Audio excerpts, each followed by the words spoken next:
Suasana menoreh tahun 2022, bisa dibayangkan 5 abad yang lalu, tahun 1500-an. Bukit yang penuh misteri, penuh rangkaian catatan sejarah dan berbagai macam kejadian dalam sejarah terbentuknya Mataram. Salam channel. Halo, selamat sore. Saya hari ini berada di Wonosuta, Kenteng Nanggulan, wilayah Kulon. Dengan saya adalah Putra Bukit Menoreh, Bukit Bledek. Hari ini setelah dari Tamigalo, saya ingin mereview tentang nasi goreng pasar Nanggulan.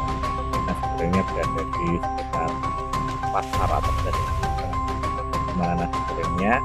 Nanti kita lihat, masih bersama dengan kami Pian Wisata bersama Mbak Tia. Kita kembali kangen Jogja, kangen kita Jogja, kangen Jogja kembali. Selamat menjalankan ibadah Ramadan, salam sehat, salam kuat, salam semangat. Jangan lupa datang ke Jogja, jaga kesehatan. Yuk,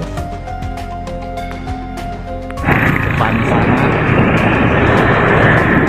ini guys, nasi goreng pasar Nanggulan. Ya, sudah sampai.